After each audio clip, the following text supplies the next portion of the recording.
नमस्कार, राष्ट्र की बात में आपका स्वागत है। मैं हूं मानक गुप्ता। आज बात करेंगे कश्मीर की, जहां एक बार फिर बीजेपी नेता को निशाना बनाया गया है। बारामूला में बीजेपी के स्थानीय नेता मिराजुद्दीन मल्ला को आतंकियों ने अगवा कर लिया। हालांकि सुरक्षा बलों ने कुछ ही देर पहले उनका रेस्क्यू कर लिया है।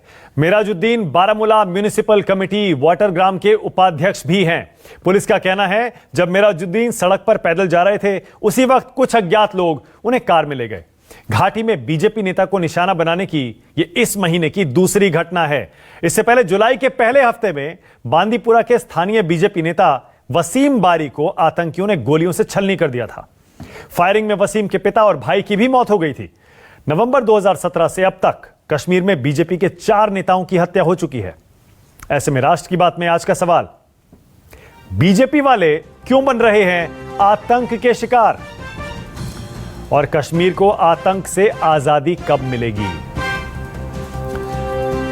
आज इसी पर होगी बहस। मेरे साथ बीजेपी से प्रेम शुक्ला जुड़ गए हैं, कांग्रेस से चरणजीत सिंह सापरा हैं और श्रीनगर से मेरे साथ इरफान हफीज लोन है, पॉलिटिकल एनालिस्ट हैं। मैं इरफान भाई आपसे शुरू करूंगा। आज ये बीजेपी नेताओं से क्या खास दुश्मनी है क्या, इन आतंकवादियों की, अलगाववादियों की, जो जानबूझ के सिर्फ बीजेपी नेताओं को निशाना बना रहे?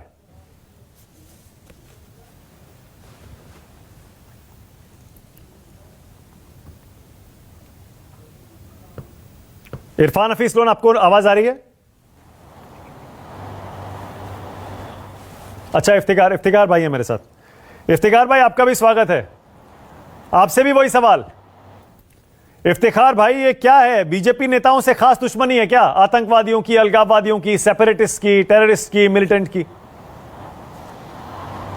देखिए, यहाँ ये बीजेपी का ही मसला नहीं है। ओवरऑल जो मेन स्ट्रीम यहाँ पे क्रिपल हो गई after abrogation of 370 article, main stream को क्रिपल किया गया। और कहीं ना कहीं पे आप देख लीजिए, जैसे आपके मुंह से भी मैंने बहुत बार सुना, जब 370 एब्रोगेट हुआ कि कश्मीर में अब खुशहाली आ जाएगी, कश्मीर में वो हो जाएगा, कश्मीर में ये हो जाएगा। लेकिन हालात बदतर से बदतरीन हो रहे हैं। उसमें 2 चीज़ें हैं। एक तो रिजेंटमेंट वो है जो कश्मीर के लोगों के हित के अगेंस्ट जो स्टेप लिया गया, जो अनकॉन्स्टिट्यूशनल, कंप्लीटली अनकॉन्स्टिट्यूशनल। आप 370 पे चले गए। जो आपको सूट करता है, जो आपको बोलना सबसे आसान लगता है, वो आप बोलने लगे। मेरा सवाल तो दूसरा था, आपने मेरे सवाल का जवाब ही नहीं दिया। मैं आपके सवाल का ही जवाब दे दूंगा। नहीं, वो मेरे सवाल का जवाब है ही नहीं। बीजेपी नेताओं को निशाना बनाना टेररिस्ट का बार बार, इसका मतलब या तो आप ये कह रहे हैं कि उसके पीछे 370 है। सुनना नहीं चाहते हैं आप लोग, जिनकी नाअहली से यहाँ पे कश्मीर खराब हो रहा है, यहाँ के लोगों की सिक्योरिटी नहीं है, जो मेन स्ट्रीम में है उनका सिक्योरिटी लैप्स है, उनको पीएसओ हटा दिए गए हैं, उनके पीएसओ आज की डेट में नहीं है। एक बंदे को उठा के लिए जा रहा है और कुछ दिन पहले ही किसी को मारा जा रहा है, और उसके पहले कांग्रेस के एक सरपंच को मारा गया। कहाँ ये सिक्योरिटी लैप्स नहीं है, ये गवर्नमेंट की कहीं लूप होल्स नहीं है कि यहाँ के जितने भी मेन स्ट्रीम पॉलिटिशियंस हैं उनकी सिक्योरिटी विड्रा करी गई। जब भी हम आपको वो बात बताते हैं कि जो बात हकीकी मैनों पे, जमीनी लेवल पे यहाँ पे होती है, तो आप जमीनी लेवल की बात सिर्फ आप नहीं बताते हैं इफ्तिकार भाई, मैं भी बताता हूं आपको। हमारे भी लोग हैं जमीन पर जो हमसे डायरेक्टली हमें इनपुट देते हैं। मुझे पता है आप भी जमीन पर हैं, बीजेपी के लोग भी जमीन पर हैं, कांग्रेस के लोग भी जमीन पर हैं।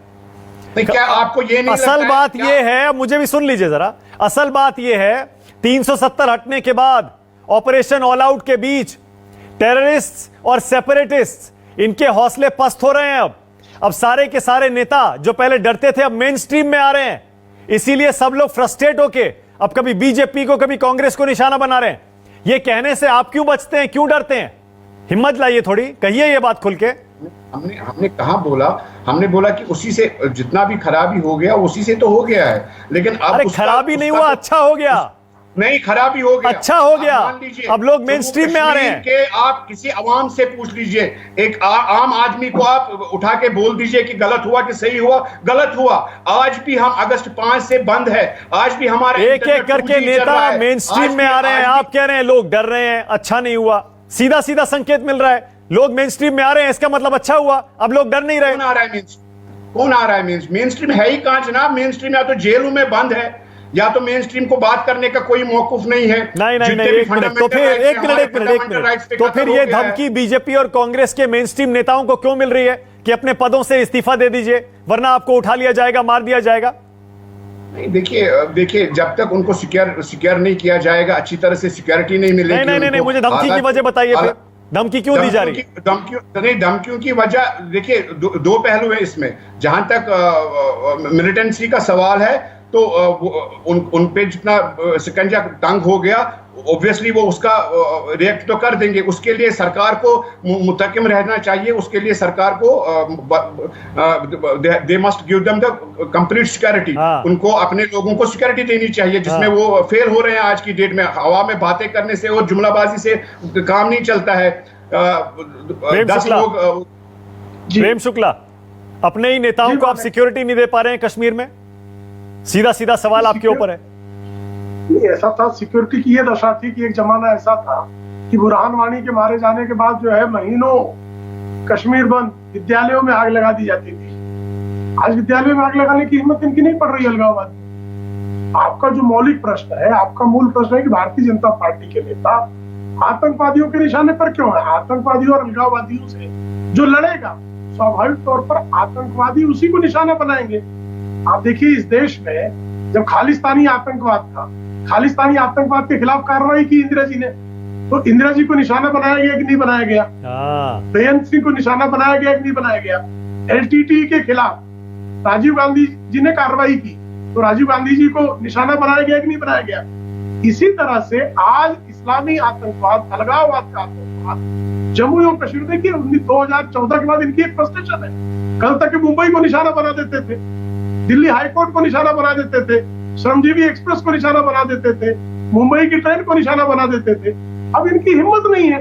अब कश्मीर के 4 जिलों में है, उन 4 जिलों से भी वो क्या करेंगे? उनका यही प्रयास होगा हम किसी तरह से कांग्रेस के एक प्रधान की हत्या कर दी गई, सरपंच की हत्या कर दी गई। बिल्कुल ठीक है, मैं आपसे बिल्कुल सहमत हूं इस बात पर कि फ्रस्ट्रेशन लेवल बहुत बढ़ गया है। लोगों को जो है राजनीतिक स्तर पर गिराया जाए। मैं बुरी तरह से सहमत हूं और चरणजीत सिंह सापरा भी सहमत होंगे। फ्रस्ट्रेशन बहुत ज्यादा बढ़ गई आतंकवादियों में, उनकी एक नहीं चल पा रही है।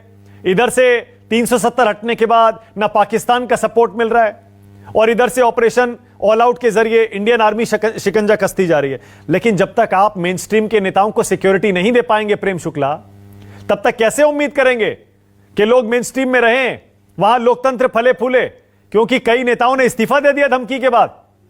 एक अच्छा प्रश्न है। देखिए मेन स्ट्रीम को, सबसे बड़ी आतंकवाद को जब हम पूरी तरह से नष्ट कर देंगे, देखिए इस देश में आतंकवाद के खिलाफ लोगों को सुरक्षा 1980 के दशक से लगातार दी जा रही, 40 वर्षों सुरक्षा दी जा रही है। जब आप किसी एक जो आतंकवाद फिर उठाता है, आप खालिस्तानी आतंकवाद को आपने कुचल दिया, तो सिक्योरिटी देने की आपकी संभावना है, सिक्योरिटी पैरामीटर घटा देने पड़े। एलटीटी का आतंकवाद खत्म हो गया, अब एलटीटी से जो इनसिक्योर थे उनको सिक्योरिटी देने की आवश्यकता नहीं। हमारे सिक्योरिटी रिव्यू यही बताते हैं। तो आतंकवाद का समूल नाश, सबको सुरक्षित करने का जो सबसे कारगर तरीका है वो है आतंकवाद का समूल नाश, और उसका संकल्प हम पूरा करें। Okay, all right. Charanjit Singh Sapra ji, Congress के नेता को भी निशाना बनाया गया हाल ही में, और अब बीजेपी के नेता, आपको क्या वजह समझ में आ रही है? देखिए बिल्कुल मानिक जी, आप ठीक कह रहे हैं कि बार बार ये राजनेताओं को अभी टारगेट किया जा रहा है। इसमें सवाल ये है कि ये लड़ाई किसकी है? ये लड़ाई उनकी है जो लोकतंत्र की रक्षा करना चाहते हैं और जो लोकतंत्र के विरुद्ध है, जो लोकतंत्र को उखाड़ फेंकना चाहते हैं। तो लोकतंत्र विरुद्ध, ये लोकतंत्र को उखाड़ने वालों की लड़ाई है। इसमें कांग्रेस के भी है। आपने देखा होगा कि जून में अजय भारती पंडिता, जो कांग्रेस के सरपंच थे, उनकी हत्या कर दी गई। उसके बाद में जो बीजेपी के अभी नेता रहे पिछले हफ्ते, उनकी वसीम बारी की हत्या हुई, और वसीम बारी के साथ उनके पिता और उनके भाई की भी हत्या हुई। और हैरत की बात यह है कि उनके साथ में तो सिक्योरिटी भी थी, उनके साथ कम से कम 10-12 गार्ड थे जिनके पास भी हथियार थे। वो कहीं दूसरे कमरे में बैठे हुए थे, और उनका जिस जगह पर हत्या हुई वो मात्र 15 से 20 मीटर दूर थी पुलिस स्टेशन से। तो क्या वहां के प्रशासन ने, लेफ्टिनेंट गवर्नर साहब की सारी यंत्रणा ने ये तहकीकात की कि वसीम बारी की हत्या क्यों हुई है? वो पुलिस वाले क्यों कमरे में बैठे थे? क्या कोई पुलिस की साठगांठ तो नहीं? जैसे जम्मू कश्मीर के अंदर देविंदर सिंह पकड़ा गया, डीएसपी देविंदर सिंह, और उसके 1-2 साथी पकड़े गए जो हिजबुल मुजाहिदीन के लोगों को साथ में लेकर के घूम रहे थे। तो ये भी एक तकलीफ जम्मू कश्मीर में है कि बहुत सी जगह पर प्रशासन के लोग जो है वो इन आतंकियों से या आईएसआई से मिले हुए हैं। उन पर कार्रवाई जब तक नहीं होगी तब तक ऐसी घटनाएं खत्म नहीं होगी। और मात्र बीजेपी के लोगों का ही खतरा नहीं है, ये सभी पार्टी के जो राजनेता है, वो कांग्रेस के भी होंगे, वो एनसी के भी होंगे, इन सबको खतरा है। और एक बात मैं बताना चाहता हूं कि भारतीय जनता पार्टी ने कल या परसों राम माधव और जितेंद्र सिंह वहां गए थे। इन्होंने अपने 80 नेताओं के लिए सुरक्षा मांगी है, तो फिर दूसरी पार्टी के नेताओं को कौन सुरक्षा देगा? यानी ये अगर मात्र जम्मू कश्मीर में ये समझते हैं कि भारतीय जनता पार्टी के लोग ही तिरंगे की रक्षा कर सकते हैं, कांग्रेस के लोग तिरंगे की रक्षा नहीं कर सकते, तो निश्चित रूप से अजय पंडिता जैसे और कई लोग वहां पर शहीद होंगे। बिल्कुल तो सही है। भारतीय जनता पार्टी को देश हित में बात करनी पड़ेगी, तिरंगे के हित में बात करनी पड़ेगी। आप खाली भावनात्मक भाषण करके आप लोगों का शोषण मत करिए। वहां पर okay, all right, you made your point. Charanjit Singh Sapra का पॉइंट बिल्कुल क्लियर है। वो ये कह रहे हैं सिर्फ बीजेपी नेताओं को सुरक्षा मत दीजिए, जितने भी मेन स्ट्रीम के नेता हैं सबको सिक्योरिटी दीजिए, और यही बात इफ्तिखार भी कह रहे थे।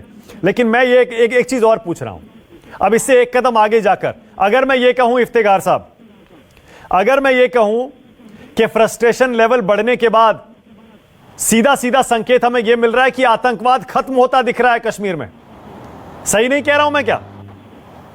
नहीं हो रहा है, नहीं हो रहा है। देखिए साहब, कुछ दिनों पहले आपने जितने भी मीडिया है वहां से एक आवाज आ गई, जो यहाँ के इन्होंने प्रवक्ता है, चाहे फौज के हैं चाहे होम मिनिस्ट्री के हैं, उन्होंने बोला कि नॉर्थ कश्मीर बिल्कुल हमारा क्लियर है, क्लीन है। जैसे त्राल में बोला कि त्राल अब हमारा बिल्कुल साफ हो गया, वहाँ पे कोई भी नहीं है, और 5-6 दिन के बाद त्राल में दूसरा एनकाउंटर हो गया, और वहाँ वो लोग कहाँ से आ गए वो किसी को पता नहीं। देखिए जब तक नहीं, पर एनकाउंटर हुआ ना, एनकाउंटर का मतलब यह है कि आर्मी ढूंढ के घुस के खत्म कर देती है। देखिए साहब, जहां तक जम्मू कश्मीर पुलिस का मामला है, जहां तक आर्मी का फौज का मामला है, वो लोग अच्छे से काम अपना निभा रहे हैं।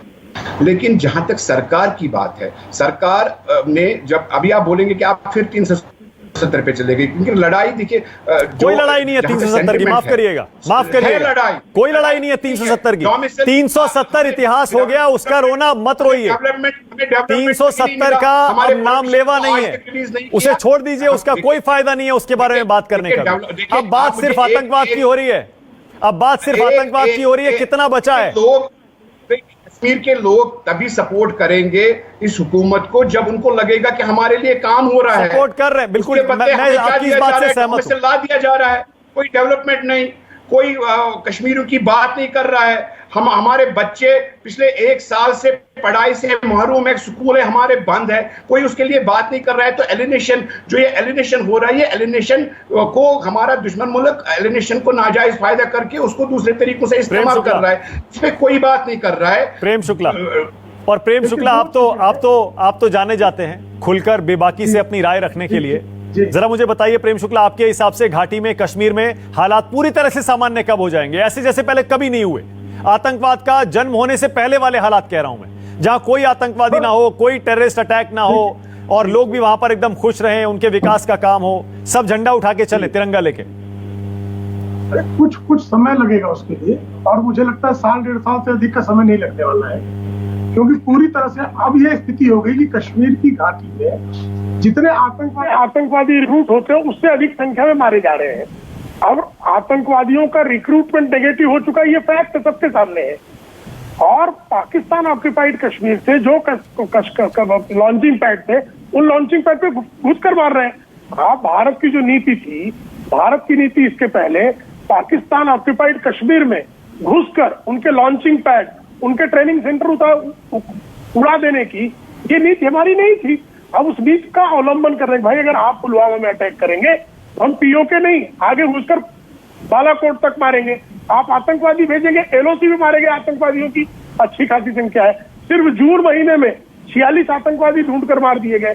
आतंकवादियों को सपोर्ट करने वाला, आपको ध्यान होगा, आतंकवादियों के सपोर्ट में हुर्रियत कॉन्फ्रेंस की तरह रोज बयान देती थी। आज हुर्रियत की क्या दशा है? आप 1.5 साल कह रहे हैं, इफ्तिखार भाई हंस रहे हैं। आपने कहा 1.5 साल में खात्मा हो जाएगा, इफ्तिखार भाई हंस रहे हैं। हंस ले, वो तो कह रहे थे कि अनुच्छेद 370 हटेगा तो भारत कश्मीर में ही नहीं रहेगा।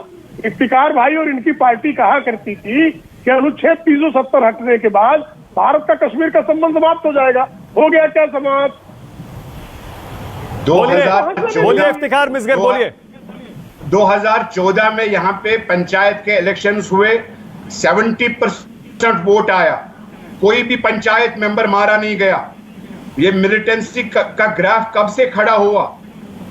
आप देखिए, आंकड़े आपके पास भी है, हमारे पास भी है। मिलिटेंसी का ग्राफ आपकी हुकूमत में खड़ा हुआ क्योंकि आपने पहला छुरा यहाँ पे सियासत मेन स्ट्रीम पॉलिटिशियन पे मार दिया। मिलिटेंसी आपके यहाँ का मिलिटेंसी नहीं, पहले वो आतंकवाद है, टेररिज्म है। अच्छा एक सेकंड ओके, एक काम करते हैं। प्रेम शुक्ला ने तो साफ साफ कह दिया साल 1.5 साल में हो सकता है आतंकवाद खत्म हो जाए। इफ्तिखार मिसगर, आप क्या कह रहे हैं, कब खत्म होगा टेररिज्म कश्मीर से? देखिए, जब तक कश्मीरियों के सेंटिमेंट को पे बात नहीं होगी, जब तक क्योंकि हमने जम्मू कश्मीर के लोगों ने जम्मू कश्मीर की सियासत में हिंदुस्तान का आतंकवाद को बढ़ावा न दे। देखिए, हमने दामन थाम लिया है। आप आतंकवाद को बढ़ावा देंगे तो आपको पता है कि आप भी जो है यूएपीए में जा सकते हैं। बलबूते पे बंद नहीं कर सकते हैं। इतना ही ध्यान रखें, राजनीतिक विश्लेषक हैं आप, कि आप आतंकवाद को ललकारे ना, के साथ बात नहीं करेंगे और वो चीजें वापस प्रेरणा न दे जो आपने अनकॉन्स्टिट्यूशनली हमसे छीन अरे लिया। कश्मीरी हमारे हैं, हम रोज बात करेंगे करने का सवाल ही नहीं। आज भी महबूबा मुफ्ती बंद, आज भी उमर अब्दुल्ला घर में बंद, आज भी फारूक अब्दुल्ला को बात करने का हक नहीं। जो लोग हिंदुस्तान का झंडा लेके यहाँ पे घूम रहे हैं, आज आप उन्हीं को चोर ठहरा रहे हैं। अरे जनाब, कल को क्या पता, कल को आपकी हुकूमत ना होगी तो फिर दूसरी पार्टी आपको चोर कह के, इससे मुल्क का नुकसान हो रहा है।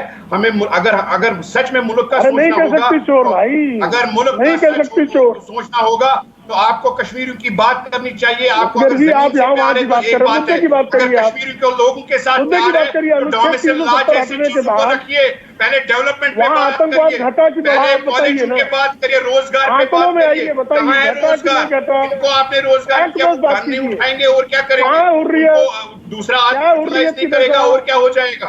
बद से बदतरीन हालत कर दी आपकी सरकार ने कश्मीर में। हुर्रियत नंगा नाच कर सकता है आज। ओके, एक ब्रेक लेना है। ब्रेक पर जाने से पहले चरणजीत सिंह सापरा, आपको क्या लगता है कब तक खत्म हो जाएगा कश्मीर से आतंकवाद? क्या ये जो बीजेपी कांग्रेस नेताओं को निशाना बना रहे आतंकवादी, इससे संकेत नहीं मिल रहा कि एकदम फ्रस्ट्रेट हो गए हैं पूरी तरह से? देखिए, वहां पर प्रशासन को एकदम कड़ी नीति अपनानी पड़ेगी और इस तरह के जब वाक्य होंगे कि डीएसपी दविंदर सिंह जो आतंकवादियों के साथ में पकड़ा गया, उसके ऊपर चार्जशीट नहीं दायर कर सके 90 दिन के अंदर और उसको एक केस के अंदर बेल मिल गई, तो इससे आतंकियों के हौसले बुलंद होते हैं। और हौसले तब भी बुलंद होते हैं जब इनकी सरकार थी, इन्होंने 10,000 पत्थरबाजों के केस वापस लिए और मेजर आदित्य कुमार के ऊपर एफआईआर किया, तब एक तरफा युद्ध विराम हुआ। हमारे देश की पर वो तो पुरानी बात हो गई। चरणजीत सिंह साहब आप पीछे चले गए। मुझे पता है मुश्किल सवाल है थोड़ा आपके लिए, ये आतंकवाद कब खत्म होगा, मुझे पता है मुश्किल है। थोड़ा सा ब्रेक ले रहा हूं, एक बार फिर पूछूंगा ब्रेक के बाद।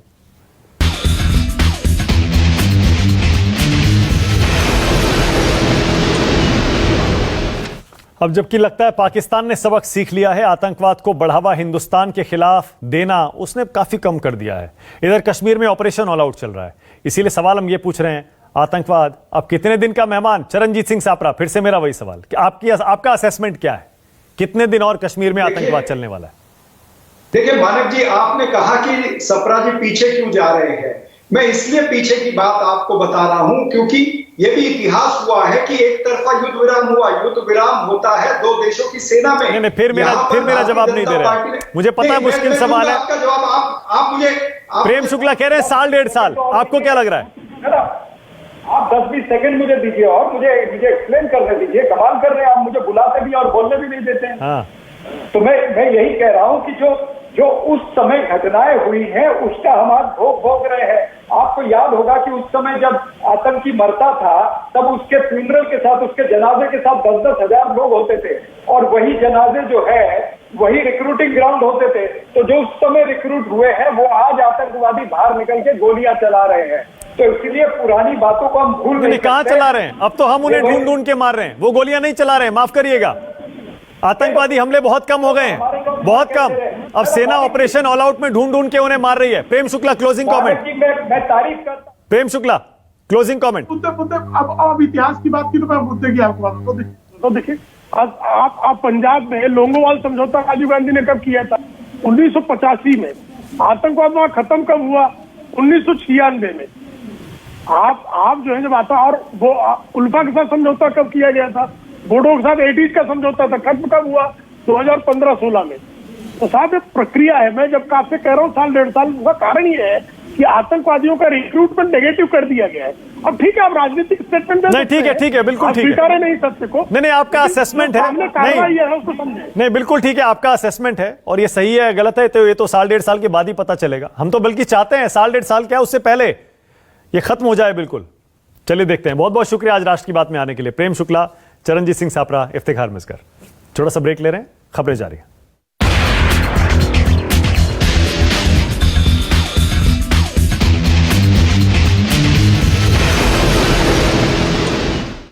नमस्कार, मैं हूं मानक गुप्ता। अगर आपको हमारा ये वीडियो पसंद आया हो तो इसे लाइक और शेयर जरूर करें, और हां, हमें सब्सक्राइब और फॉलो करना ना भूलें ताकि आप देश और दुनिया की कोई खबर मिस ना करें। तो जुड़े रहिए हमारे साथ और देखते रहिए न्यूज़ 24।